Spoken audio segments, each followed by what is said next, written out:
అందుకు చెప్పి నేను రవికుమార్ చిగిరిమల్లి. ఈరోజు ఇప్పుడు చూస్తున్నారు కదా ఈ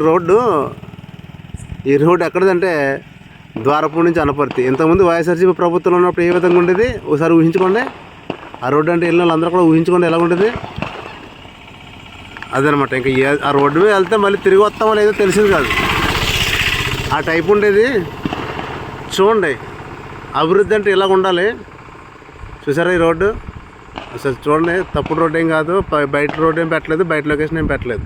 కరెక్ట్గా చూసుకోండి. ద్వారపూడి నుంచి అనపర్తి వెళ్తున్నాం అనమాట. చూసారా ఆ సర్కిల్? ఓకేనా? ఇంకా పోతే చూసారా, ఇది ద్వారపూడి నుంచి అనపర్తి వెళ్ళే రోడ్డు. ఇంతకుముందు వైఎస్ఆర్సీపీ ప్రభుత్వం ఉన్నప్పుడు ఎంత దరిద్రంగా ఉండేది అంటే, ఇంకా ఆ రోడ్డు అంటే వెళ్తే ఇంకా మళ్ళీ తిరిగి వస్తామా లేదన్న టైపులో ఉండేది. అభివృద్ధి అంటే ఇలా ఉండాలి. వైఎస్ఆర్సీపీ ప్రభుత్వం నాయకులకి చెప్తున్నాను, అభివృద్ధి అంటే ఇలా ఉండాలి. అర్థమైందా? చూడు, ఈ రోడ్డు మీద వెళ్ళేది మీరే కదా, ఇంతకుముందు మీరు వెళ్ళారు, ఎలా అనిపించింది? ఇప్పుడు కూడా ఈ రోడ్డు మీద మీరు వెళ్తున్నారు కదా, మీకు ఎలా అనిపిస్తుంది చూడండి. అభివృద్ధి చేయాలి. అభివృద్ధి చేస్తే ఎవరు తిడతారో ఎవరు తిట్టరో ఎవరు ఏమంటారో కామెంట్లు చేయరు. అభివృద్ధి అనేది ఇలా ఉండాలి. ఎప్పటికైనా బుద్ధి తెచ్చుకోండి వైసీపీ ప్రభుత్వం వాళ్ళు.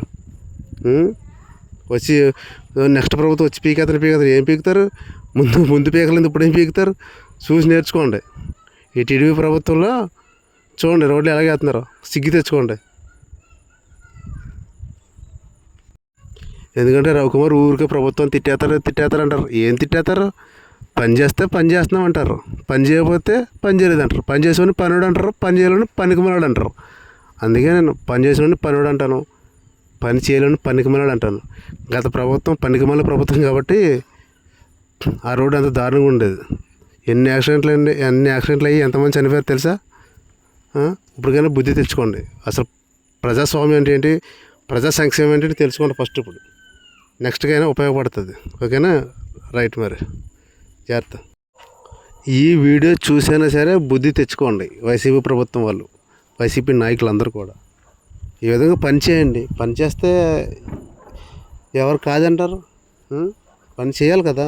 చూడు, స్టేట్లో రోడ్లు మొత్తం బాగవుతున్నాయి. దీనివల్ల చేసేవాడిని చేయనివ్వండి, మళ్ళీ ఎందుకు పొలాలు పెడతారు?